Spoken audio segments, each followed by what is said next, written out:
Hello students, I am Digambar Singh and today I am going to teach you one more topic and it is entitled here as interjection.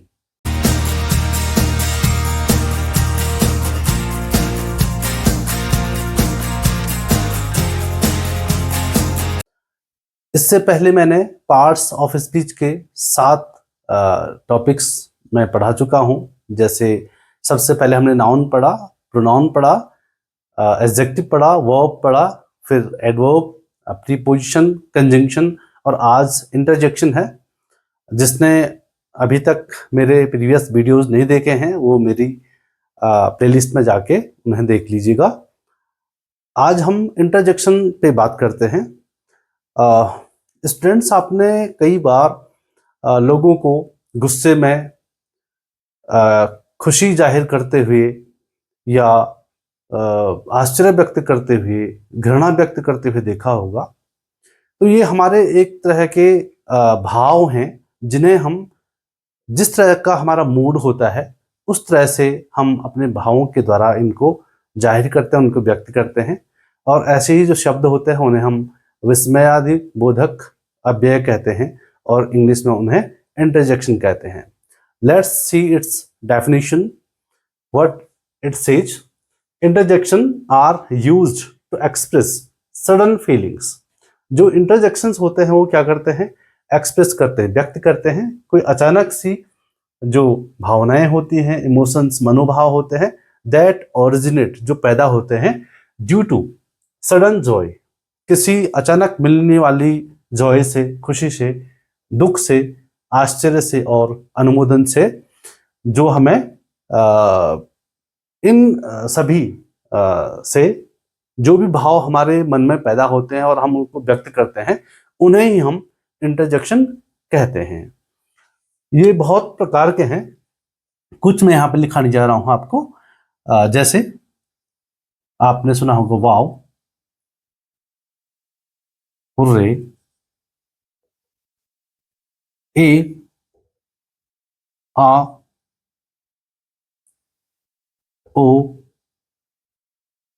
O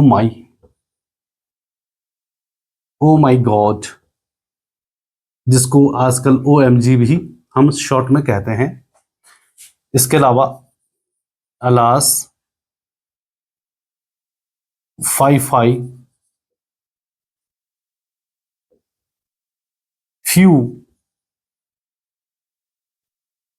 Bingo. इसके अलावा what,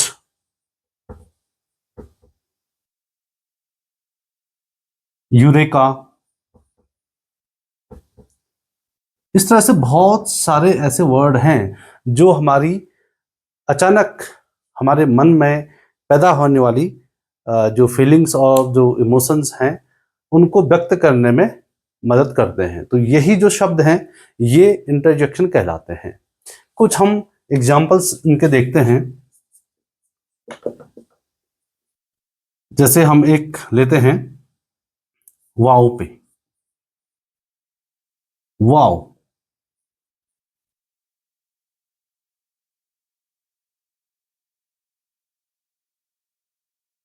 wow, this is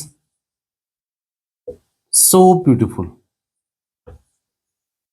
beautiful. तो wow से हमने एक प्रकार के भाव को व्यक्त किया। दूसरा eureka, I have solved the puzzle.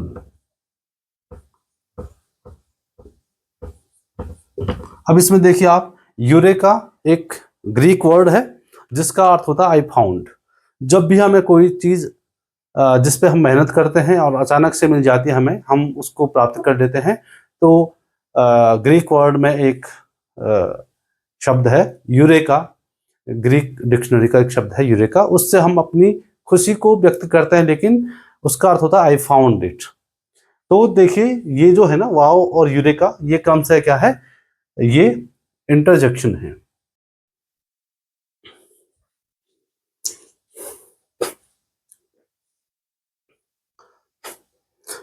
Viewers, इससे पहले मैंने इंटरजेक्शन की डेफिनेशन, उसके कुछ एग्जांपल्स आपको बताए। अब हम उसके काइंड्स देखते हैं कि वो कितने प्रकार के होते हैं। तो इंटरजेक्शंस जो होते हैं वो 7 प्रकार के होते हैं। तो पहला जो है वो प्राइमरी इंटरजेक्शन है, दूसरा सेकेंडरी इंटरजेक्शंस, तीसरा वॉलेटिव इंटरजेक्शंस, चौथा इमोटिव इंटरजेक्शंस, पांचवा कॉग्निटिव इंटरजेक्शंस, छठा है माइल्ड इंटरजेक्शंस, और सातवां और अंतिम इसका जो है वो है स्ट्रॉन्ग इंटरजेक्शंस। वैसे इनके नाम से ही हमें कुछ ना कुछ पता लग पा रहा है कि ये किस प्रकार के इंटरजेक्शंस होंगे। व्यूअर्स, पहला इंटरजेक्शन का जो काइंड है वो है प्राइमरी इंटरजेक्शंस। ये जो इंटरजेक्शंस होते हैं ये किसी पार्ट्स ऑफ स्पीच के तहत नहीं आते हैं। कहने का अर्थ ये हुआ कि जो पार्ट्स ऑफ स्पीच हैं, अदर मीन्स जो 7 हम पढ़ चुके हैं, noun, pronoun, verb, adverb, adjective, preposition और कंजंक्शन, इनका इन इंटरजेक्शंस पे कोई भी प्रभाव नहीं पड़ता है, ये अपने आप में स्वतंत्र होते हैं। तो देखिएगा, 2 सेंटेंस में मैंने यहाँ पे लिखे हैं। पहला है ऊप्स माय बैड लक। तो यहाँ पे जो ऊप्स है, जब हमसे कोई गलती हो जाती है, कोई एरर आ जाता है ना, तो वहाँ पे ऊप्स आता है। और यहाँ पे आप देख रहे होंगे कि मैंने यहाँ पे कॉमा, खाली कॉमा लगाया हुआ है, इंटरजेक्शन मार्क या एक्सक्लेमेशन मार्क नहीं लगाया हुआ है। नीचे के सेंटेंस में यहाँ पे हमने लगाया हुआ है अल्लाहस हरीज फादर हैज डाइड। अब ये जो सेंटेंस है हरीज फादर हैज डाइड, ये अपने आप में स्वतंत्र है और ये अपने आप में स्वतंत्र है, लेकिन ये जो शब्द है ये दुख को व्यक्त कर रहा है। तो पहले वाक्य में ऊप्स और दूसरे वाक्य में अल्लाहस, ये 2 शब्द ऐसे हैं जो इंटरजेक्शन है। और कौन से इंटरजेक्शन है? Primary interjections.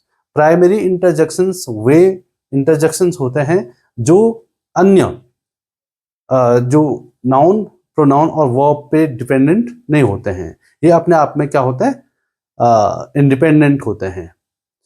अगर इनका इसके बाद हम यूज ना भी करें, ये जो है माई बैड लक और हरीज फादर हैज डाइड, ये 2 वाक्य हम ना भी लिखें तो इन दोनों इंटरजेक्शन से हमें पता लग रहा है कि पहले में मिस्टेक का बोध करा रहा है, मिस्टेक को व्यक्त करने का बोध करा रहा हमें ये शब्द ऊप्स, और दूसरा अल्लाह जो है वो ग्रीफ यानी दुख को बयां कर रहा है। तो आशा करता हूं आप प्राइमरी इंटरजेक्शन समझ गए होंगे। व्यूअर्स, इससे पहले हमने प्राइमरी इंटरजेक्शन पढ़े, अभी हम दूसरा काइंड सेकेंडरी इंटरजेक्शन की बात करते हैं। तो सेकेंडरी इंटरजेक्शन प्राइमरी इंटरजेक्शन का जस्ट अपोजिट है। प्राइमरी इंटरजेक्शन में क्या था कि ये जो इंटरजेक्शन होते थे ये अपने आप में स्वतंत्र होते थे, ये अन्य किसी पार्ट्स ऑफ स्पीच के भाग नहीं होते थे, अर्थात ये उन पे डिपेंडेंट नहीं होते थे। लेकिन जो ये कुछ शब्द यहाँ पे हम लिखाएंगे, आपको दिखाएंगे एग्जाम्पल्स में, उसमें आप देखोगे कि इसमें अदर पार्ट ऑफ स्पीच जो हैं उनका यूज एज एन इंटरजेक्शन किया जा रहा है, इसलिए वो सेकेंडरी इंटरजेक्शन कहलाएंगे। जैसे यहाँ पे पहला जो सेंटेंस है इंडीड, ये जो इंडीड है ये एडवर्ब है और इसको इंटरजेक्शन के रूप में यहाँ पे यूज किया गया है। Indeed I was waiting for your reply. और दूसरे में man that exam was hard. तो यहाँ पे कॉमा लगा के इनको सेपरेट किया गया है। तो जो प्राइमरी इंटरजेक्शन थे उनको सेपरेट करने के लिए हम एक्सक्लेमेशन मार्क का यूज करते हैं, लेकिन जो सेकेंडरी इंटरजेक्शन होते हैं उनको हम सेपरेट करने के लिए कॉमा का यूज करते हैं। ये अंतर इन दोनों में है। आशा करता हूं आप इन दोनों को समझ गए होंगे। अब हम नेक्स्ट, व्यूअर्स, इससे पहले हमने प्राइमरी इंटरजेक्शन और उसके बाद हमने सेकंड इंटरजेक्शन पढ़ा। अभी हम माइल्ड इंटरजेक्शन की बात करते हैं। तो माइल्ड इंटरजेक्शन किससे कहेंगे?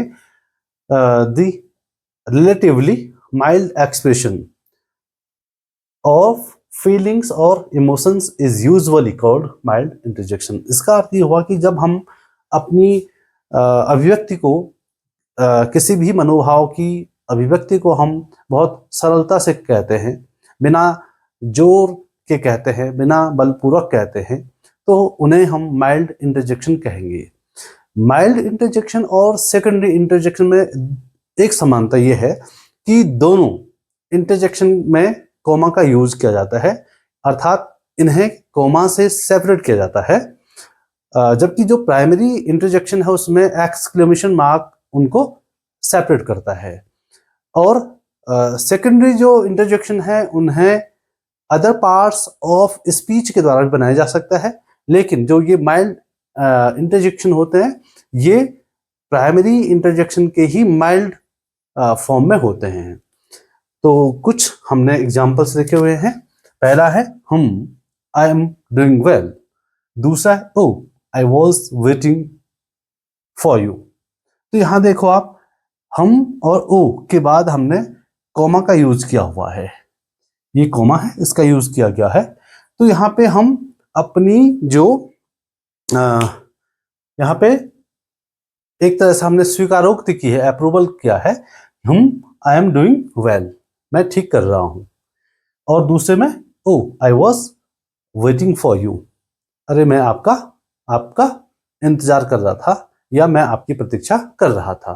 तो यहाँ पे हम अपनी बात को ज्यादा बलपूर्वक नहीं कहते हैं, इसलिए इनको माइल्ड एक्सप्रेशन या माइल्ड इंटरजेक्शंस कहते हैं। इन शब्दों को हम माइल्ड एक्सप्रेसिव वर्ड भी कह सकते हैं। तो आशा करता हूं आप माइल्ड इंटरजेक्शंस को समझ गए होंगे। व्यूअर्स, इससे पहले मैं आपको प्राइमरी, सेकेंडरी और माइल्ड इंटरजेक्शन बता चुका हूं। अभी जो ये इंटरजेक्शन है ये है स्ट्रॉन्ग इंटरजेक्शन, जो कि जस्ट ऑपोजिट है किसके, माइल्ड इंटरजेक्शन के। माइल्ड इंटरजेक्शन में हम अपनी जो फीलिंग्स है या इमोशंस हैं उनको हम सिंपल वे में व्यक्त करते हैं, लेकिन यहाँ पे हम स्ट्रॉन्ग तरीके से, हम बहुत जोर देकर या बलपूर्वक हम अपनी बात को व्यक्त करते हैं, उसमें स्ट्रॉन्गनेस होती है। तो यहाँ देखें आप, पहला जो सेंटेंस है, I finally selected for UKPSC, मैं अंततः किसके लिए सेलेक्ट हुआ हूँ, UKPSC के लिए सेलेक्ट हुआ हूँ। तो यहाँ पे अपनी जो जॉय है उसको व्यक्त करने के लिए उसने ये शब्द यूज किया, ये। और दूसरा है आउच, दैट हर्ट, जब हमें चोट लगती है तो हमारे मुंह से एक आवाज निकलती है, आउच। व्यूअर्स, एक चीज का ध्यान रखिएगा, जब भी हम इंटरजेक्शन का यूज कर रहे होते हैं, जब हम उसको उच्चारित कर रहे होते हैं, अटर कर रहे होते हैं, तो हमें अपने मुख पे उस तरह के भाव लाने होंगे ताकि जो सामने वाला हो वो हमारे मनोभावों को समझ सके। तो माइल्ड और स्ट्रॉन्ग इंटरजेक्शन एक दूसरे की क्या है, अपोजिट। पांचवा जो इंटरजेक्शन है वो है वॉलेटिव इंटरजेक्शन। ये इंटरजेक्शन कब यूज करते हैं हम, जब हम कमांड्स, अपनी विश को और अपनी कोई रिक्वेस्ट हो उसको व्यक्त करने के लिए हम इन इंटरजेक्शन का यूज करते हैं। जैसे उदाहरण में पहला है we have to keep it quiet, यहाँ पे किसी को चुप कराने के लिए का प्रयोग किया जा रहा है। और दूसरा जो अहम है, अहम जो है वो किसी को के अटेंशन को प्राप्त करने के लिए अहम का यूज किया जा रहा है। तो उसके तुरंत इन दोनों इंटरजेक्शंस के तुरंत बाद एक्सक्लेमेशन मार्क है। इसका ये अर्थ हुआ कि ये भी प्राइमरी जो इंटरजेक्शन होते हैं ये अपने तुरंत बाद एक्सक्लेमेशन मार्क को इनके साथ यूज होता है, एक्सक्लेमेशन मार्क का। तो आशा करता हूँ ये भी आप समझ गए होंगे वॉलेटिव इंटरजेक्शंस।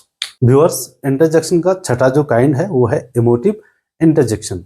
ये मेन इंटरजेक्शन भी कहलाता है, क्योंकि जब भी हम कोई दृश्य देखते हैं, अगर हमें कोई ऐसा दृश्य देखने को मिलता है जो कारुणिक हो, तो हमारे जो भाव व्यक्त होंगे वो करुणा से भरे हुए होंगे। या हमें ऐसी बात का पता लगता है या चलता है जिसने हमें अंदर से शॉक कर, जिससे हमें झटका पहुंचा हो, धक्का लगा हो, तो हम अपने इमोशंस को तुरंत ही व्यक्त करते हैं। तो ऐसे इमोशंस को व्यक्त करने के लिए इन इंटरजेक्शंस का यूज करते हैं। कुछ एग्जाम्पल हमने यहाँ पे लिखे हैं। पहला है hurray, we won the match, बड़ी खुशी की बात है कि हम मैच जीत गए हैं। इसका अर्थ ये हुआ कि इनको इतना अंदाजा नहीं था, अनुमान इनका नहीं था कि मैच जीत सकते हम, लेकिन अगर जीत जाते हैं तो उसमें खुशी व्यक्त करने के लिए हम हुर्रे शब्द का यूज करते हैं। दूसरा, what, he has pass the exam. और यदि कोई ऐसा छात्र है जिस पे हमें जरा भी भरोसा नहीं है या विश्वास नहीं है कि वो पास हो पाएगा, लेकिन वो पास हो जाता है और वो भी अच्छी मार्क्स से पास होता है, तो हम वहाँ पे एक शब्द के द्वारा अपने भावों को एक्सप्रेस करते हैं, वो व्हाट है। तो आशा करता हूँ कि आप इमोटिव इंटरजेक्शन को भी समझ गए होंगे। बस इंटरजेक्शन के हम 6 काइंड्स पढ़ चुके हैं। अब ये अंतिम काइंड है जिसका नाम है कॉग्निटिव इंटरजेक्शन। जरा हम इसको देखते हैं। These are used to express inner thoughts or thought process। ये जो इंटरजेक्शन है ये यूज किए जाते हैं व्यक्त करने के लिए। क्या क्या व्यक्त करने के लिए? इनर थॉट्स, हमारे अंदर जो थॉट्स चल रहे होते हैं, और थॉट प्रोसेस, जो विचारों की प्रक्रिया होती है, उसको व्यक्त करने के लिए कॉग्निटिव इंटरजेक्शन का यूज करते हैं।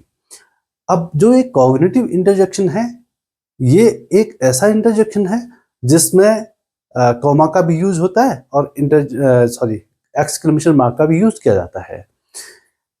इसको कॉमा से भी हम सेपरेट कर सकते हैं और इंटरजेक्शन से भी हम सेपरेट कर सकते हैं। तो देखिएगा, पहला है well I will try harder. अब ये अपने अंदर जो इसके थॉट चल रहे हैं, वो कह रहा है कि ठीक है, मैं और मेहनत करूंगा और कठिन परिश्रम करूंगा। दूसरा है gosh, you are so fast. अब इस किसी व्यक्ति ने किसी दूसरे व्यक्ति को देखा जो कि जिसकी जो काम करने की जो स्पीड थी वो तेज थी, या चलने की स्पीड तेज रही होगी, तो उसने एक शब्द का यूज किया है gosh, you are so fast, आप इतने तेज हो।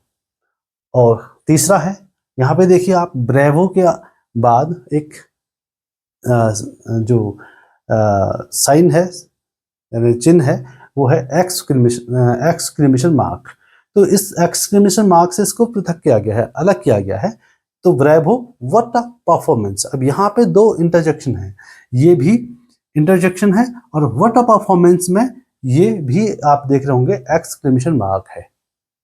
तो ब्रेवो को हमने एक्सक्लेमेशन मार्क से अलग किया, और हम किसी की परफॉर्मेंस देखकर खुशी व्यक्त करते हुए शाबाशी दे रहे हैं उसे, ब्रेवो, व्हाट अ परफॉर्मेंस। हम तारीफ भी कर रहे हैं और उसको एक तरह से बधाई और शाबाशी भी दे रहे हैं। तो हमने काइंड्स ऑफ इंटरजेक्शन पढ़े, जो कि कितने होते हैं? 7 होते हैं। यदि आपको इन 7 में से कोई भी इंटरजेक्शन समझ में नहीं आया हो, तो आप कमेंट सेक्शन में कमेंट कीजिएगा, ताकि मैं एक अन्य वीडियो, इस पर एक और वीडियो, डाउट क्लियरिंग वीडियो बना के अपलोड करूँगा। Thanks for watching this video.